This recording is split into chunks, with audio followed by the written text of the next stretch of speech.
Ve kâle. Aymada etti. Ayzen şu kepti. Lev neza kalbun ev khinzirun al adamiyye. Khinzir. Domuz ya da it adamına atılsa değil. Allah sağlasın. Hali bar şöyle adam var. Katın işler var itlerini kollayıyorlar. Şöyle bolsa. Favaladat adamiyyan. Şu katın işi şu it bulan yatıp bolup adam tuğup kalsa şöyle katından. Şu tuğan yaş najas bulur degen. Şu yaş mecike girmeye yaramay. Nege it mecike girmeye yarayım. İt ne balası içiyor. Atası it onu. İtten mugan itti içi. Ve ma'azalik şu yaş najas bolsa da ozu namaz kılmaga borçtu. Hakkı var ki Allah bergen o var. Ve gayriha kalgan barda borçsanı etmege borç. Ya men itman hep saya aylanıp bizat tüygen zat nesip durmaga yaramay. O yaşıga sasiskana aşama yaramay. İttar aşıgin zat degenini bizde ittar mikse arbiz degen eder. Eskizde ama. Allah sağ olasın. Ve zahir zahiri şundan anlaşılan zat ni annahu yu'fa şu adamdan geçile amma yuddaru ila mulamasati şoğa timaga çarası bu adamlar var ki. Gelip ne bileyim kolunu uzatı koya. Najas sakka time yarama hiç itka. Şu adam najas. Şarasız bu tiyilen zattan geçiledi. Hal sen bilsen itten tuğan zakkeyin. Ve annahu tacuzu imamatuhu. Şu imam bulup hal siz soragana giz dersini aldığında. İmam bulup namaz kıldırmaya yaraydı.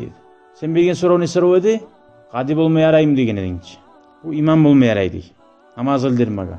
Hal bir adam var bu. Sayak aylanan adam namaz kıldırmaya yarayım. İki tazaküde alham okuyumsa, başka adam ozumik alhamını okup bilmeyimsa, şu an arasına alap yaxşısımsa yaraydı. İz la i'adete aleyhi. Oğar yanıdan qaytarıp kılmaga da tarıqtı bu. Ve dukhuluhu al mascida. Mascidga girmeye yarayım oğar, itten tuğan zakka. Haysu la rutubata. Girmeye yaramay. Urgamsa yaray. Lil cemaati, cemaat kılmak için ve nahviha oğar o şahan kuyda. Namaz cunup, uyda junum sallar kurumsa yaray girmega. Bağık kuyda girmeye yaramay. Bek interesi masala.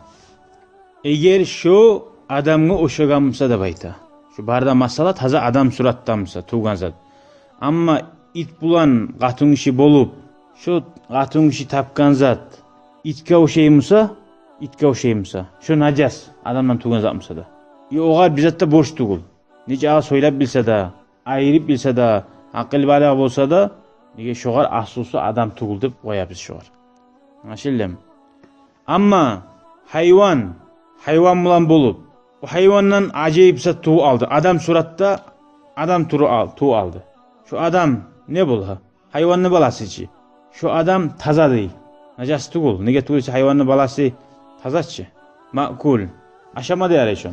Hayvandan tuğamsa, nice adam surattamsa da aşama yaray. Nice Kur'an'ı koğundan bilamsa da, kadib olup işlasa da, bayram namaz kılsa degen. Adam baka, para bayram namaz kıldırsa da. O sali bir hutbalar var ki, bizim bir imamımız var.